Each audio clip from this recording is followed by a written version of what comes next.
नहमदुहु व नुसल्ली अला रसूलिहिल करीम अम्मा बाद फ़ाऊज़ु बिल्लाहि मिनश शैतानिर रजीम बिस्मिल्लाहिर रहमानिर रहीम अस्सलामु अलैकुम व रहमतुल्लाहि व बरकातुहू। दोस्तों, अरबी में ये जो हरूफ तहज्जी हैं अलिफ बा ता सा, जिन्हें हम बचपन में पढ़ा करते थे, इन हरूफ तहज्जी के हर हर्फ के बहुत ज़्यादा तासीरात और फ़वाइद और फ़ज़ाइल हैं। एक बात हमेशा याद रखें कि जितने कलाम इलाहिया हैं या अहादीस नबविया हैं या कलिमात खैर हैं, इन हरूफ से मिलकर बनते हैं। गोया ये एक रॉ मटेरियल है जिनसे मिलकर ये कलिमात बनते हैं। तो जब इन कलिमात के फ़ज़ाइल और फ़वाइद हैं तो क्या ये ख़ुद हरूफ जो हैं ये फ़ज़ाइल और फ़वाइद और असरात से खाली होंगे? नहीं, इनके भी बहुत ज़्यादा असरात और फ़ायदे हैं। ये छोटी छोटी तासीरात मिल के बड़ी तासीर बनते हैं।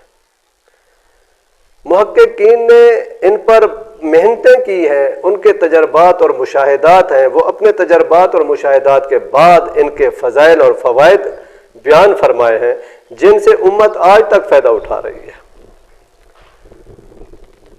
तो इन हरूफ में से आज हम हर्फ सा पर बात करेंगे कि इसके फ़ज़ाइल और फ़वाइद क्या है। हर्फ सा का एक बेहतरीन फ़ायदा ये है कि अगर किसी तालिब को मतलूब चाहिए, किसी को अपना महबूब चाहिए जो उससे रूठ गया है, मसलन बीवी रूठ के बहके चली गई है, शोहर चाहता है कि बीवी वापस आ जाए।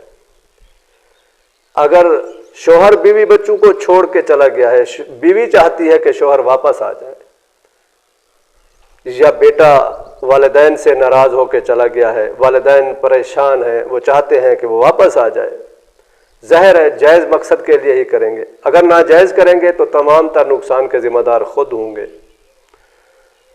तो इसका तरीका ये है कि तालिब और मतलूब के नाम जो है अलहदा कागज़ पर लिख लें और उनके हरूफ जो है वो अलहदा अलहदा कर लें। मिसाल के तौर पर तालिब का नाम जमील है और मतलूब जो है उसका नाम जमीला है, तो आप इनके जो हरूफ हैं जीम मीम या, इनको अलहदा अलहदा लिख लें। जब आप अलहदा अलहदा लिख लेंगे तो फिर एक कागज़ के ऊपर आप लिखें। पहले आप तालिब के नाम का पहला हर्फ लिखें यानी जीम लिखें, फिर उसके बाद आप ये हर्फ सा लिखेंगे, फिर मतलूब के नाम का जो पहला हर्फ है वो भी जीम है वो लिखेंगे।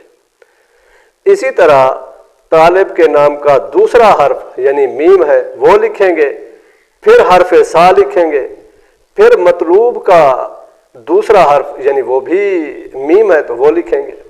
इसी तरह यानी पहला हर्फ तालिब का, फिर दूसरा हर्फ यानी मतलूब का, और दरमियान में आप हर्फ सा लिखते जाएंगे और यूं पूरे नाम को मुकम्मल कर लेंगे।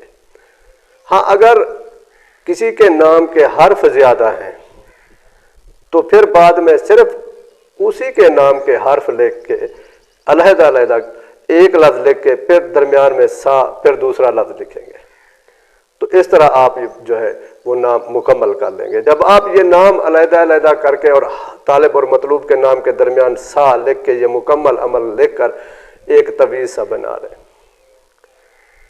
और जब आप ये तवीज़ सा बना लें तो फिर आप इसको किसी दरख्त पर या किसी खिड़की पर बांध दें, जहाँ से हवा जो है ना उसको हिलाती रहे। और हाँ, एक बात याद रखें कि लिखना आपने कब है, आपने इसको एतवार और सोमवार की दरमियानी शब में लिखना है। यानी जब एतवार का दिन ख़त्म होगा तो उसकी मगरिब की नमाज के बाद या इशा की नमाज के बाद आप ये लिखेंगे। जब ये आप अमल लिख कर लटकाने के लिए जाएं किसी दरख्त या खिड़की के साथ बांधने के लिए, तो उस वक्त आपने इस हर्फ सा को 10 मरतबा तिलावत कर दिया। यानी हर्फ सा को आपने पढ़ना है। मिसाल के तौर पर सा सा सा 10 मरतबा ये पढ़कर उस तवीज़ पर आप फूंक मार दें और फिर उसको किसी दरख्त या खिड़की के साथ लटका दें जहां हवा उसको हिलाती रहे। اور لٹکانے کے بعد آپ یہ دعا کریں کہ اے اللہ اس حرف سا کے خدام کو حکم کریں کہ میرے محبوب کو، میرے یعنی فلاں محبوب کو، یہاں آپ اس کا آپ نام لے سکتے ہیں کہ میرے محبوب کو فلاں جگہ پہنچا دیں۔ آپ یہ عمل کر کے واپس آ جائیں، پھر تماشا دیکھیں، آپ کا محبوب اگر میں یہ کہوں کہ آپ سے بھی پہلے پہنچ جائے گا، وہ خود حیران ہوگا کہ میں یہاں کیوں پہنچا ہوں۔ یعنی بہت جلد آپ کا محبوب واپس آئے گا اور آپ کی آغوش میں ہوگا۔ آپ یہ عمل کر کے اللہ سے دعا کریں، انشاءاللہ اللہ پاک آپ کو آپ کے مقصد میں کامیابی عطا فرمائے گا۔ صرف جائز مقصد کے لیے کریں، اور اس کے جو باقی فوائد ہیں وہ بھی بہت سارے ہیں انشاءاللہ۔ اگر میں اسی ایک ویڈیو میں اس کو بیان کرنا شروع کر دوں تو ویڈیو بہت لمبی ہو جائے گی، پھر کسی دوسری ویڈیو میں اس کا اور فائدہ آپ کو بتاؤں گا۔ اس کے فائدوں میں سے ایک فائدہ یہ بھی ہے کہ اگر کسی کو کوئی زہریلی چیز جیسے سانپ بچھو نے کاٹا ہو تو اس کے زہر کو ختم کرنے کے لیے بھی یہ بہت ہی مجرب ہے۔ اگر چھوٹے بچے جیسے بلا وجہ روتے رہتے ہیں، کھانے پینے خوراک کے باوجود بھی، دودھ دینے کے باوجود بھی روتے رہتے ہیں، ان کے لیے بہت مجرب ہے۔ بہت سارے اس کے فوائد ہیں جو انشاءاللہ آئندہ کسی نشست میں آپ کو بتاؤں گا۔ آج کے لیے یہی کافی ہے انشاءاللہ۔ وآخر دعوانا ان الحمد للہ رب العالمین۔